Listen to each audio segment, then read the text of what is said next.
43 of my 75 days weight loss challenge. ಎದ್ದ ತಕ್ಷಣ ಇವತ್ತು ಸೋಕ್ ನಟ್ಸ್ನ ತಿಂದು ಬ್ರೇಕ್ಫಾಸ್ಟ್ಗೆ ಓವರ್ನೈಟ್ ಸೋಕ್ ಮಾಡಿರೋ ರೈಸ್ಗೆ ಮೊಸರು ಹಾಕ್ಕೊಂಡು ತಿಂದೆ. ಇದರಲ್ಲಿ ಪ್ರೋಬಯೋಟಿಕ್ ರಿಚ್ ಇರೋದ್ರಿಂದ ಗಟ್ ಹೆಲ್ತ್ ಕೂಡ ಇಂಪ್ರೂವ್ ಮಾಡುತ್ತೆ.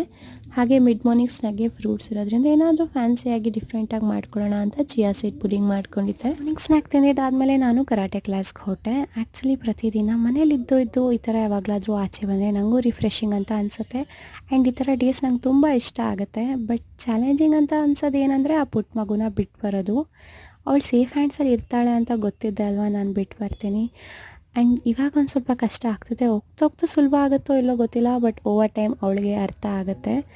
ಸೊ ವರ್ಕ್ ಲೈಫ್ ಮದರ್ಹುಡ್ ಎರಡೂ ಬ್ಯಾಲೆನ್ಸ್ ಮಾಡ್ತಿರೋ ಎಷ್ಟೋ ಹೆಣ್ಮಕ್ಳಿಗೆ ಹ್ಯಾಟ್ಸ್ ಆಫ್.